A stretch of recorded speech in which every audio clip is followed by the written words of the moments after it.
I'm a licensed professional counselor, and this is my mental health analysis of the killing of Alex Pretti. These are my speculations. The Clinical File with John Cordray. What happens when high-stakes encounters mixed with split-second perceptions of danger? And how can those perceptions lead to outcomes that later appear mismatched with the available evidence? In moments of intense contact between law enforcement and civilians, the brain's threat detection system can override careful assessment, sometimes turning protective actions into perceived aggression. This dynamic often involves layers of stress, training, and group influence that shape decisions in ways that feel logical in the moment, but raise questions afterwards. Stay with me as I examine the behavioral patterns here through a psychological lens, connecting documented evidence to broader principles of stress response, perception under pressure, and the effects of repeated high-risk interactions. I want to note here that I'm not taking sides, I'm not pointing fingers or pushing blame. I'm simply looking at the behaviors in this case that are affecting so many people in the U.S. These insights help explain why such incidents can escalate quickly and why they leave lasting impacts on everyone involved. Recent developments include a federal judge in Minnesota issuing a temporary restraining order on January 27, 2026 to stop the Department of Homeland Security from destroying or altering evidence tied to the incident. This followed concerns from state officials about the handling of materials like body camera footage. On January 26, 2026, U.S. Customs and Border Protection informed Congress that two agents discharged their weapons during the encounter, with at least 10 shots fired in under 5 seconds, according to analysis of the available footage. Protests and visuals have continued in the Twin Cities and other locations, with Governor Tim Walz deploying additional National Guard units to secure federal properties. Border Patrol Commander Gregory Bovino has left his leadership role and is expected to retire soon. Bipartisan calls for a thorough independent review have increased, including from Republican senators seeking testimony from DHS leaders. President Trump described the event as a very sad and noted an ongoing big investigation, while administration officials maintained that the agents acted in defense. Witness affidavits filed in federal court describe agents initially blocking medical aid and counting bullet wounds rather than assisting. These details, combined with the video footage, continue to fuel demands for transparency. The event unfolded on January 24, 2026, around 9 a.m. in Minneapolis. Federal agents from Customs and Border Protection were carrying out an immigration enforcement action as a part of a larger operation that had intensified in the area. Agents attempted to detain someone who had entered a nearby donut shop, prompting employees to lock the doors. Observers, including Alex Pretti, gathered across the street. Pretti, a 37-year-old ICU nurse at the Minneapolis VA Health Center system, was recording the scene with his phone and helping direct traffic. Pretti had a valid Minnesota permit to carry a concealed handgun and no criminal record. He lived nearby and had previously joined protests against similar federal actions, including one related to the January 7, 2026 fatal shooting of Renee Good. About a week earlier, Pretti sustained a broken rib during a confrontation while observing another enforcement operation. This recent physical injury may have kept him more alert to potential risk in these settings. As agents pushed back observers, Pretti moved to assist a woman who had been shoved to the ground. Video footage shows him briefly placing a hand near the agent's waist in an effort to create space or steady the situation. He was pepper sprayed and then taken to the ground by multiple agents. Agents surrounded him, pinning his arms. One removed his holstered handgun. Shouts of "gun" were audible. Within seconds, shots were fired while Pretti remained on the ground, holding his phone and glasses. He was pronounced dead at the scene shortly after. A physician who had attempted to provide aid reported being initially prevented from doing so and later noted multiple wounds. From a psychological perspective, one key question emerges early.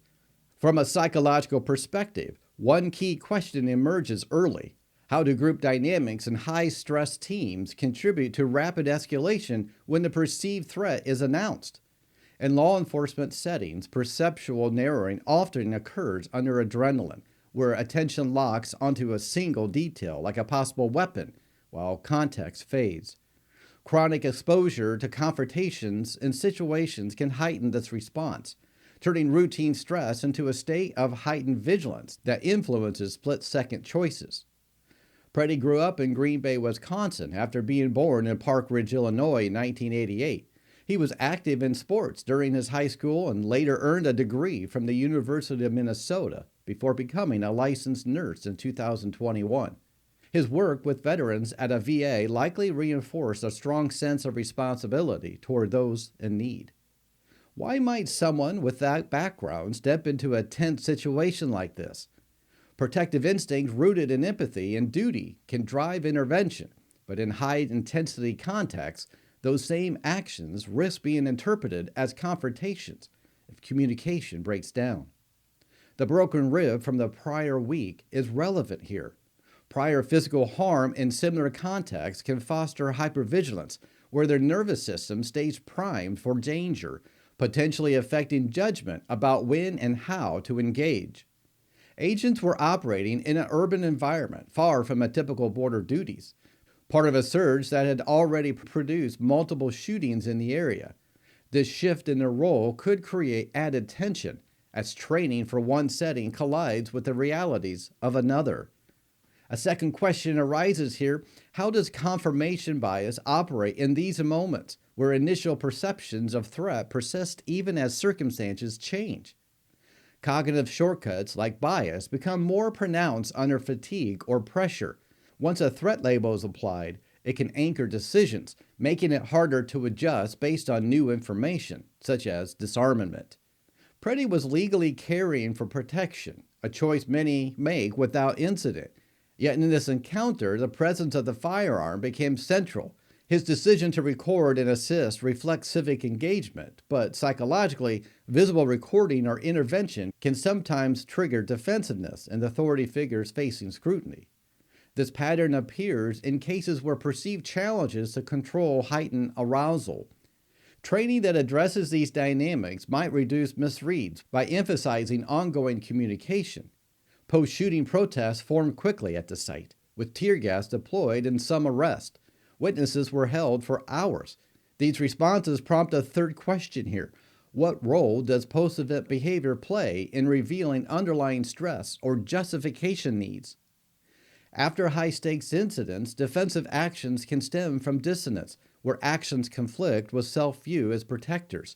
Without immediate debriefing focused on mental health, such responses can compound over time.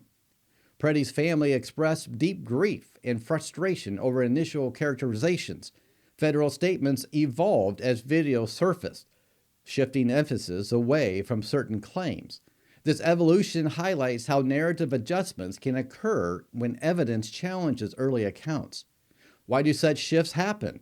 Ego defense mechanisms protect against perceived failure, but they can delay acknowledgments of errors. Mental health support and high-risk roles often target these patterns to promote accountability.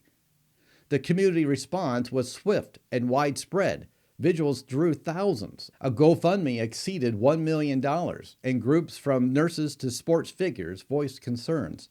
This collective mourning raises a fourth question. How does sudden loss in public view affect community trust and mental well-being?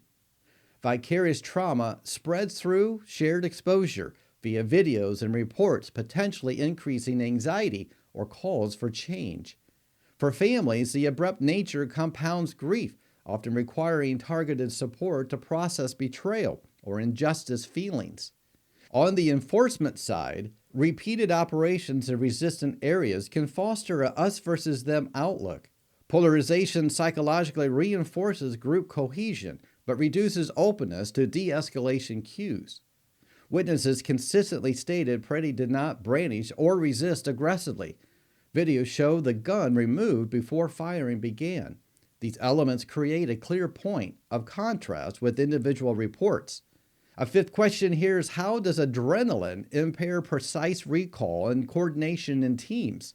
Psychological arousal narrows focus but can distort memory and lead to echo effects, where one person's alert influences others without verification. Chronic stress in a job heightens this risk, and experts have noted deviations from standard de-escalation practices such as better spacing or verbal commands. The continued firing after Pretti was down questions necessity, pointing to possible tunnel vision. Pretti's nursing background likely honed quick assessment and skills in crisis, yet those skills met a different context here.